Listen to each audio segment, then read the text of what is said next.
2.8 Photography Part 4. We're going to look at a couple photographs from Carrie Mae Weems.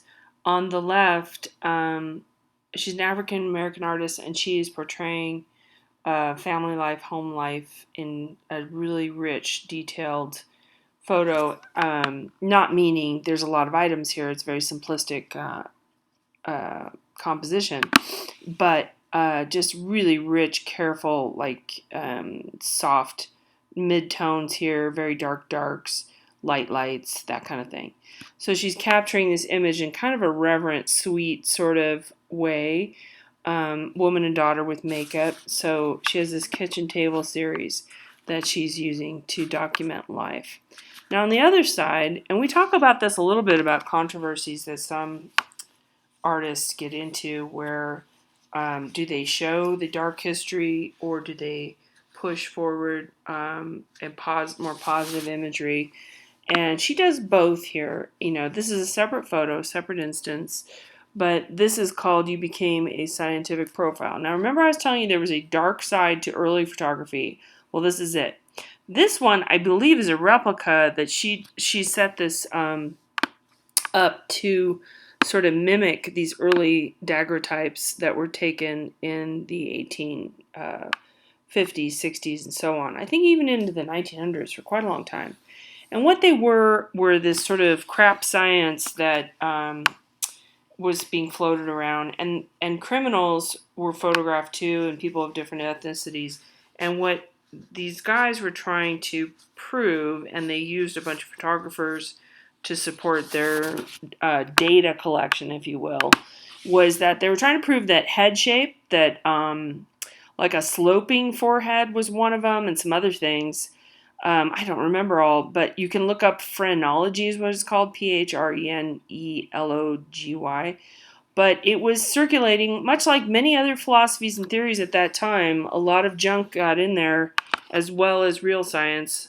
So they were asked to photograph sort of like mugshots. You do a frontal and a side view of a person, and then and they were supposed to all be the same distance or what have you, so they could measure the skull.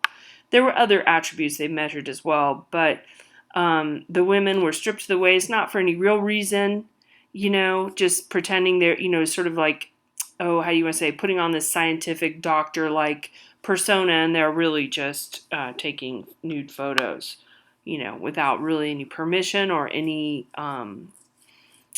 human treatment of anybody. So that's a dark chapter of the history.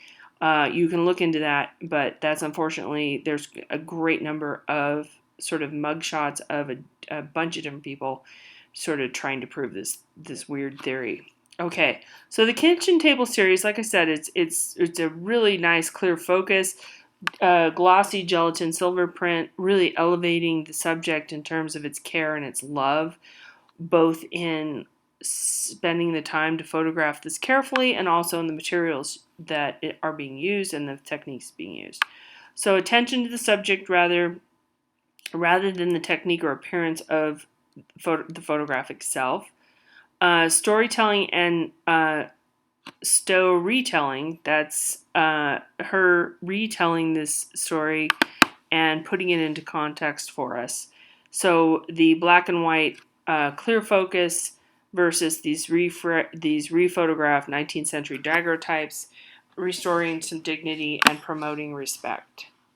Okay, so the art of photography is can be labor-intensive method, similar to those used by traditional artists, and manual and digital technologies assemble elements in the composition. Scenes are created that did not exist, we know that, before the artist made them, so some of them are staged, but some of them are captured, as we are going to see with Stieglitz here.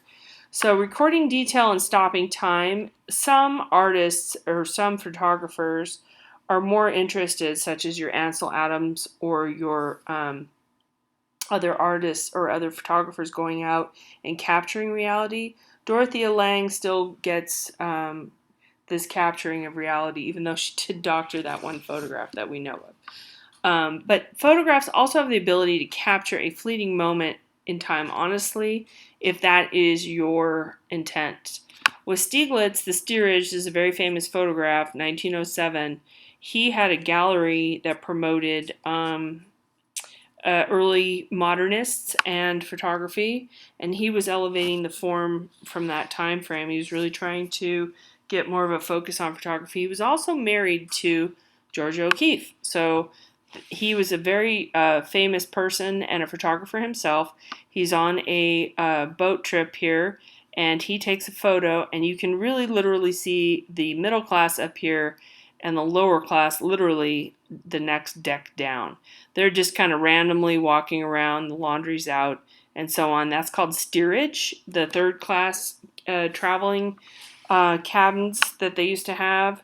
And then this would be probably second class. First class would probably be some reserved rooms. It just depends. Sometimes there were only two stratifications, but what he's trying to capture here is this moment in time, partly to do with the darks and lights. He's very excited about the beauty of this photograph, but he's also recording some of the things that are happening at that time. So he's trying to give a sense of what's going on, but he's also very aware of his composition, how this sort of focal point happens here a little bit with this X and that hat catching the light. So it's a combination of him being interested in the compositional nature of photography and finding it as it is and storytelling a little bit here.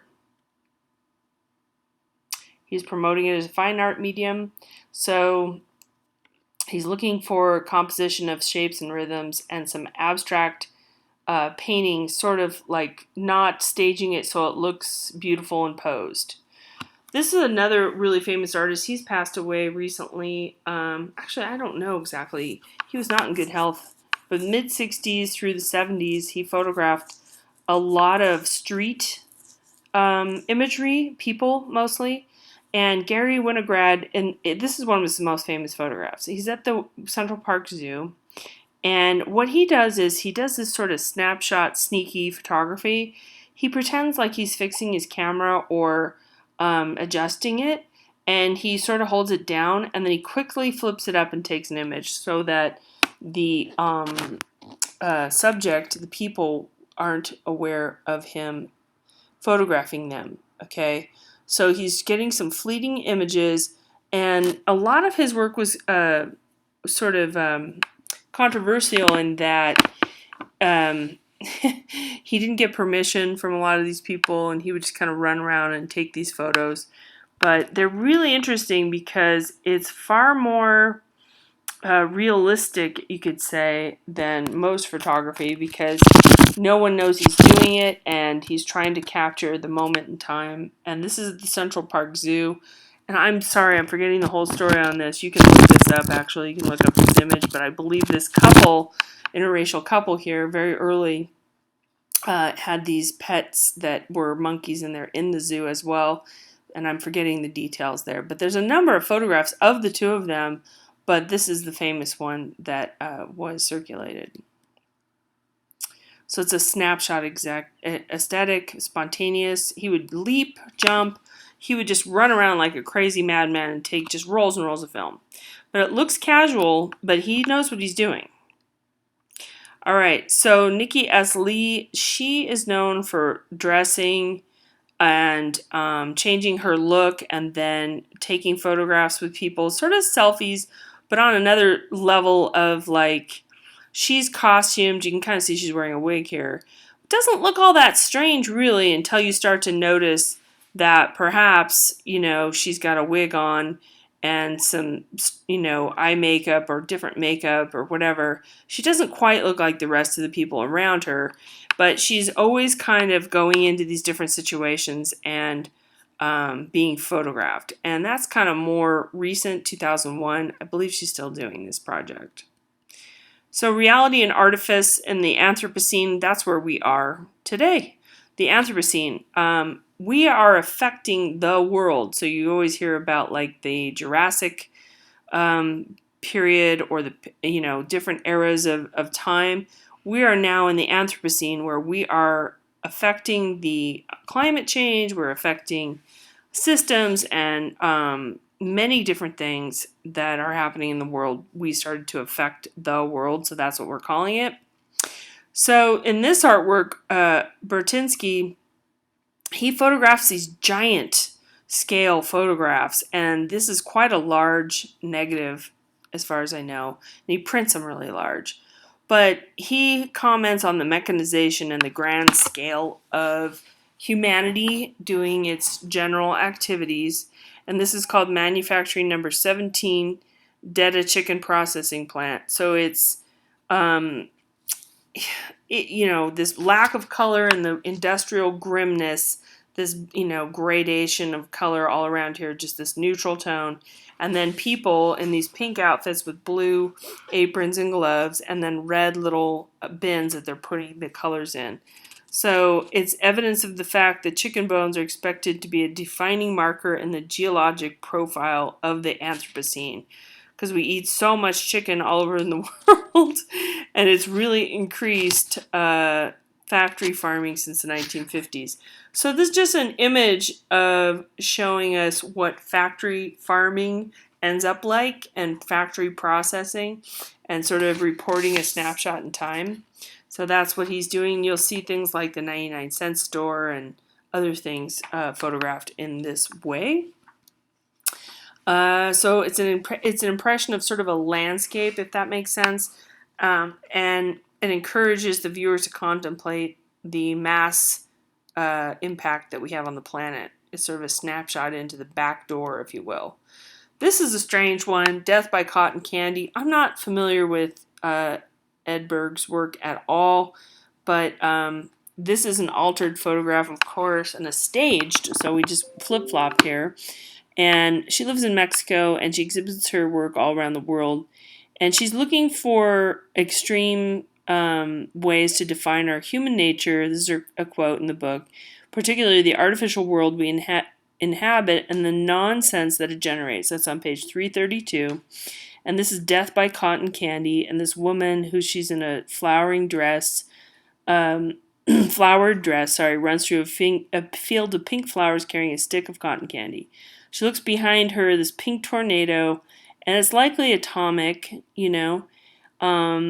but she references other artworks that are iconic, such as the Nagasaki explosion in the end of World War II.